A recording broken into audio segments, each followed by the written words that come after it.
decrease in time on tasks. That's something Karen talked about, is not repeating things. Have you been able to document that? Yeah, so Newton started as a test prep company, not because we care about test prep, because it was a really good way to test all this technology out. We're trying to build very, very ambitious technology. We wanted to make sure it was working before we started partnering with universities. And we have a lot of data on it. We can make it available to you, I guess, after, but the actual quantitative data. But what we found is two things. We found both a significant decrease in time on task, but also just significantly better performance, right? Because traditional education, what happens is students do a lot of autodidacticism. They've got to teach themselves a lot of stuff outside of class. And when they hit roadblocks, like this problem was too hard for me, I'm getting discouraged, I don't understand it, some of them self-select out and just stop, right?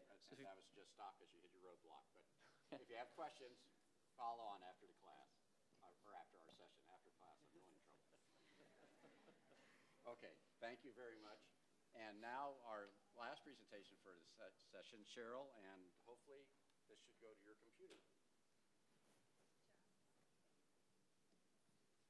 Let's try this one. Well, I'll keep talking until it does something. How many people in here have an e-reader device? How many have a tablet? Is there anyone in this room that has an e-reader and a tablet? Wow. Qualcomm loves you. Connected devices. This is what I'm here to talk about today, but also to talk about a display technology that Qualcomm is working on. And I have, actually what I am going to do, I'm going to send you back to my laptop while I turn on this device. But what is the role of e-readers in the educational market? And I think that's what really the big question is. Of course, now I'm scared to death because of connected devices. The world's going to end here, but that's a good business for you. And like you say, this is people. It's not devices. So we certainly are excited to show new devices. So I'm just going to show you a Qualcomm MEMS technology device. It's a Mirasol display. Okay, and why should you care about a Mirasol display? Super low power, 3 to 5 times the power of a traditional LCD-driven display. And unlike e-ink devices or electrophoretic displays, this display is color, which you probably figured out by taking a look there. It's video rate.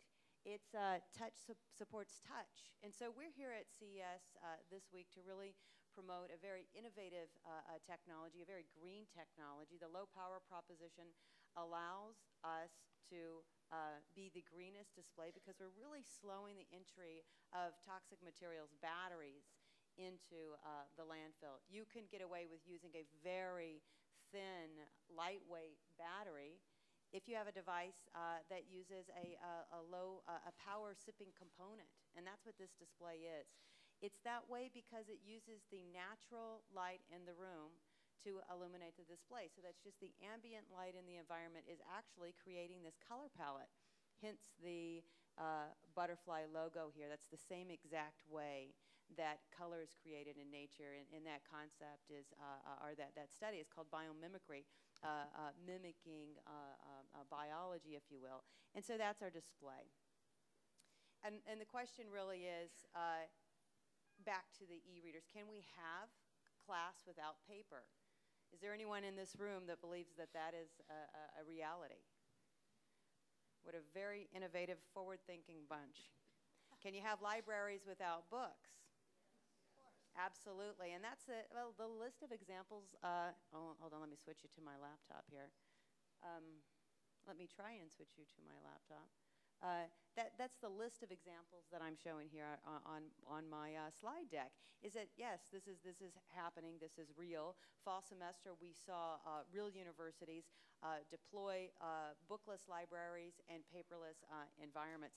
But it's really not, it's a trend, but it's not the standard. And we believe that it can be the standard and it should be the standard. And when I think about these devices, I think about all of the black and white devices that are out there, the Kindles, these very academic, supportive type devices.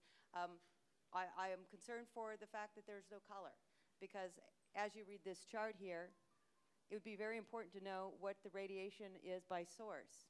And you can't tell on a black and white device. So now you can tell. So that's helpful. That was a joke, by the way. So Also requirements for education, color and movement, right? And so this is also important. We augment our learning by seeing. I'm a visual learner, so for me specifically, being able to see something is something that I can integrate a lot quicker, and I'm sure this group knows that better than most on technologies that are going to help students learn. But this is really the same exact thing that happened 10 years ago with digital music. It's really no different. The concept of carrying a CD case in your car, nobody does that. Well, maybe my mother, but she's really not the standard. But it's the same thing.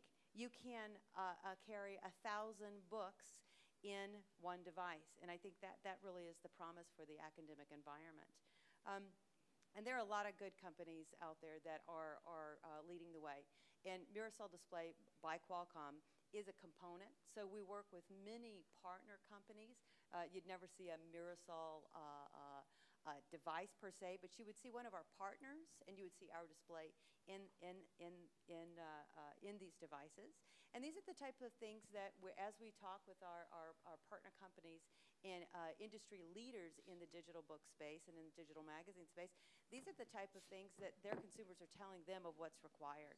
The ability to interact with the data, to interact and clip content and paste, and have it really interactive. That can really only happen if you're using a really fast response time type display, and which is our MEMS-based display. I'm going to skip through this quickly because I don't know how much time I have, so I'm just going to skip a few items here. Let me cut to the chase that we believe that wireless technology shouldn't need wires. So I asked everyone earlier, who has e-readers, who has tablets? This is a super silly question. Who has a phone?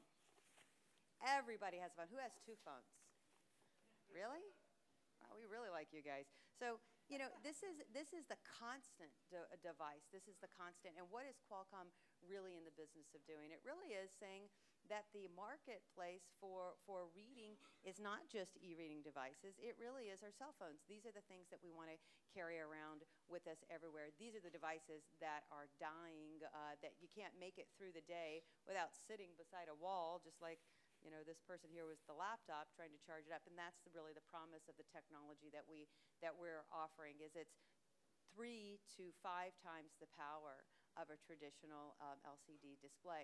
Why is this important? This is important because battery technology fundamentally has not evolved since its inception, incremental progression.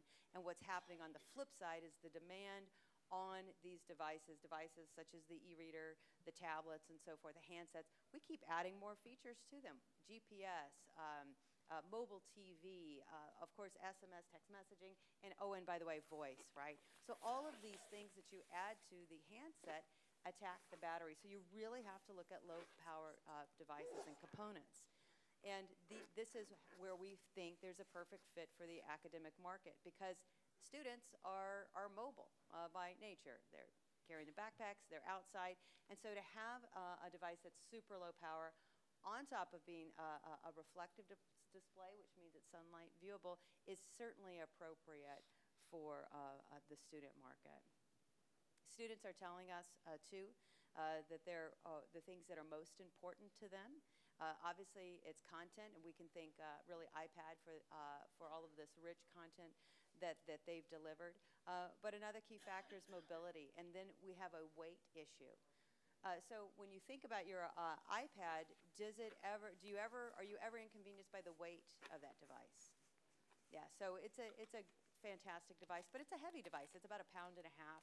A device like our displays here, the super low power, is about the weight of a novel. And if you're a student and you may still have to carry around some textbooks, you'd probably want something a little lighter than this, right? And you'd also probably want something that was a full operating system where you could interact and so forth. So just a few data points of what we're hearing from the research that we're doing. There are certain types of segments that we look at in the e-reader market. Enterprise, of course, is big. The students, it's a very different profile in terms of what kind of device one would target to them. There's a company by the name of Pocketbook that has done a really great job of addressing the educational market, where they're responding to the students' needs by being able to interact.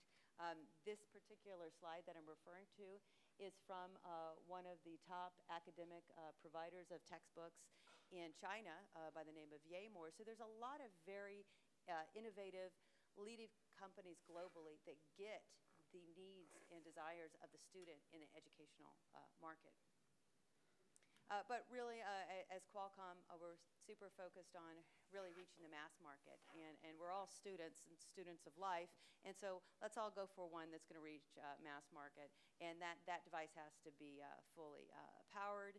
It has to stay on. It'd be nice if you can see it outside. And, of course, really has to have compelling content. I'm still in the green. I'm amazed. Are we sure on that? If you could move Okay. next. Okay. Let's go to questions Okay. now. Yeah, sounds good. So I'll start with the first question. You said the battery life, that is our bane. I feel my life is spent looking for outlets in airports. What is the battery life for devices that are using your low-power displays? On average, 3 times to 5 times the battery life.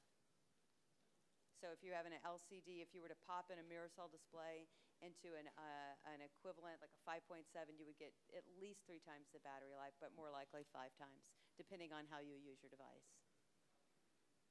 And do we have a question? We have one question from the audience? No, we don't have one question from the audience. Where can they see the display on the floor? I believe that's 30110, is that right? Okay, yeah, and that is in the South Hall. Okay, well, we've gone from green technology to cyber terror to 3D to adaptive testing to medical simulations. What a rich environment we have and high-tech youth. Thank you very much.